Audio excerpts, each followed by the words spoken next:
Hi, my name is Martin Platt, and I'd like to explain to you how cryptocurrency, i.e. Bitcoin or any other cryptocurrency, has changed my life. I first started trading in gold back in 1979, and I've been a currency trader, if you like, certainly with the precious metals, gold, silver and platinum, for 35 years. I've dealt in Krugerrands, sovereigns, platinum nobles, just about any coin really that you can trade in as precious metal.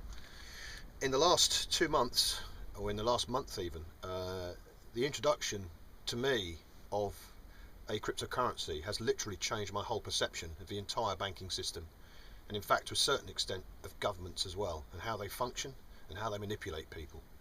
The banking system to me is archaic.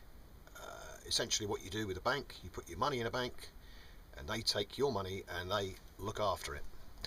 Well, that's how the majority of people in this country have been indoctrinated into believing that that's safe. The money's safe in a bank, isn't it? Well, let's just go back a few years. We'll go back to the year 2008. Times were fairly good. There wasn't a problem with the banking system. But then all of a sudden, in a matter of only months, literally months, we had people in this country queuing around the door or queuing outside to take their money out of the bank. Now this bank, the name of this bank was Northern Rock. Eventually, effectively, Northern Rock went under completely and it was purchased by the general public, in other words, you and me.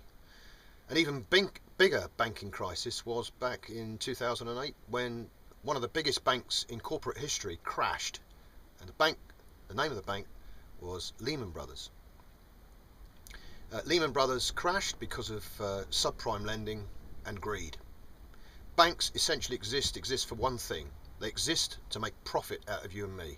That's all they're there for. They take your money and they give you practically nothing back for it. In fact, in most cases, most banks are giving you negative interest because the inflation rate in the UK is about 2.73%. So if a bank gives you anything less than that, they're literally taking your money and they're giving you less than the inflation rate. So you're actually, if you've got money in a bank at the moment, you're actually losing money, and you're losing it to somebody who's running a private organisation. So they've got your money and they're making money out of you. But in the case of the bank, where do you stand? Where do you stand? You don't stand anywhere. You're nothing. In the case of cryptocurrency, it's totally different. It's totally different. Cryptocurrency does not generate interest. Cryptocurrency is a currency which belongs to you. It's your bank. It doesn't belong to anyone else, ever. It never will. Don't worry about what they say about governments or organisations trying to stop it. It cannot be stopped because it's a bank of the people.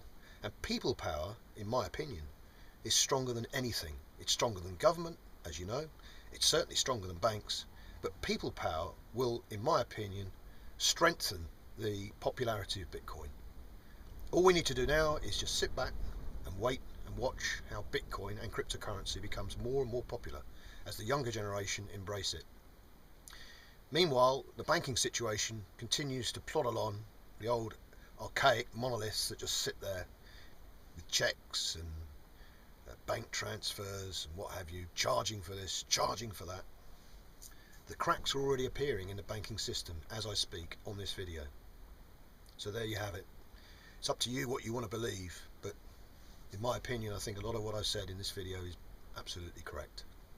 Thank you for watching.